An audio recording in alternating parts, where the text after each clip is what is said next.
Are you thinking about selling a business or buying a business? Before you take that leap, there's one crucial question you need to know the answer to. Knowing this can drastically improve your chances of selling your business for top dollar or help you make a smart decision if you're buying a business. But here's the thing, almost every business owner that I meet with doesn't know the answer to the question. In fact, probably 99% of them don't even track it. This simple question holds the key to unlocking your business's potential and proving its value. Stick around because by the end of the video, I'll show you exactly what that question is, why it matters, and how it can change your business strategy. Now, let me set the stage. I've been named as the top business broker in the country by the IBBA, the International Business Broker Association, for the past 6 years. And I don't say that to boast. I tell you that because I've sold over 650 transactions or 650 businesses. In every deal, I ask the same question. And when the business owner knows the answer, I'm generally shocked. It rarely happens. So, what's the question? Before I reveal it, let me ask you this. What do you think buyers care most about when they're considering buying a business? Potential? Yes, but they're not going to pay for potential. Buyers pay for what your business has done historically. Here's the truth. Buyers pay for your business's historical performance, but they buy for its potential. This means that your ability to prove that your business has room to grow is critical.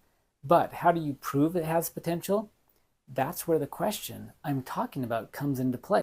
It's easy for business owners to talk about how a new owner could double the business in a year if they just do X or Y.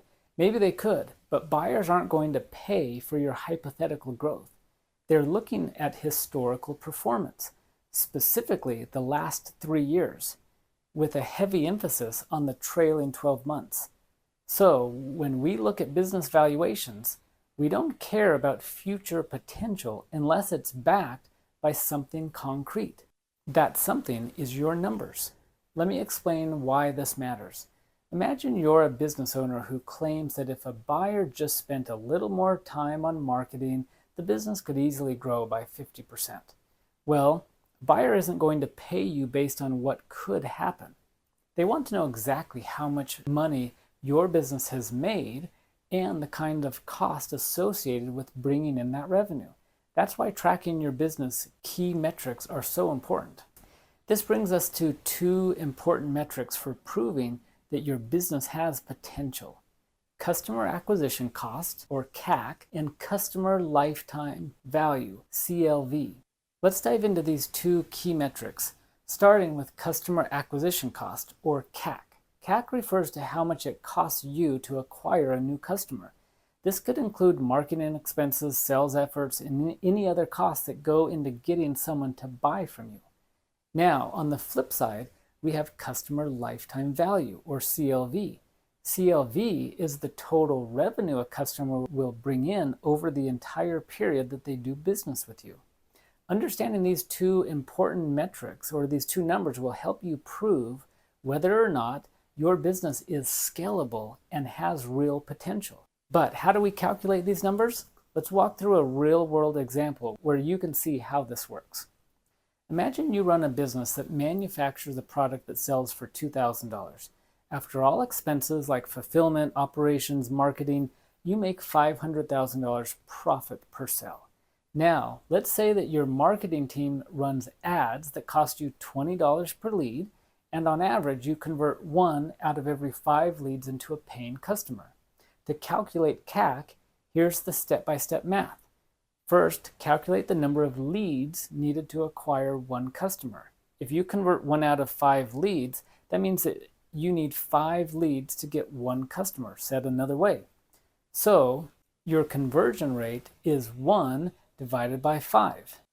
Step 2, calculate the total acquiring cost of those leads. Each lead costs $20, so the cost for 5 leads is $100. Step 3 is now calculate the customer acquisition cost. Since the only marketing cost we have is the cost of the leads, your CAC is $100. So in this case, your CAC is $100 per customer. Now let's compare that to your profit per customer, which is $500. As a seller, you want to prove that your business has the growth potential. Here's where CAC and CLV come into play. If your CAC is less than 25% of your CLV, that's a good sign that your business is scalable. In our example, the CAC is $100 and the profit per customer is $500. So your CAC to profit ratio is 20%, $100 divided by 5, or 20%. This is important because it shows that for every $100 you spend to acquire a customer, you're making $500 in profit. If you want to prove that your business can scale, you need to show potential buyers that they can increase the marketing spend while maintaining a healthy CAC to CLV ratio. Now let's take it a step further. If you show that you can maintain this improved ratio as you scale, you're not just selling potential. Now you have a proven scalable business. Now let's flip the script. If you're a buyer, most small business owners don't track CAC or CLV. That's a problem for them, but it's a golden opportunity for you. Here's why. If you can find a business where the CAC is 25% or less of the CLV, you found a business with a solid potential to grow. So let's go back to our example. If the CAC is $100 and the profit per customer is $500, then for every dollar you spend on acquiring customers, you're making 5 times that in profit. Imagine being able to double or triple the marketing budget, knowing that for every $100 you spend, it brings in $500. That's how you scale a business predictably. As a buyer, you should look for businesses with low CAC to CLV ratios. This means that the business is not only scalable, but it has predictable and a reliable path to growth. If you can find this, you've struck gold. Whether you're looking at buying or selling, understanding CAC and CLV is essential. For sellers, proving that your business is scalable is one of the best ways to maximize the sales price. For buyers, finding a business with a low CAC to CLV ratio means that you're buying a business with predictable growth. So here's a recap. Sellers, if your CAC is less than 25% of your CLV, you can prove that your business is scalable and positioned for growth, but you can't do any of that if you're not tracking it. Buyers, look for businesses where the CAC is low compared to the CLV, and you'll have a golden opportunity to scale and grow. Knowing these numbers can give you a huge advantage, whether you're on the buying side or the selling.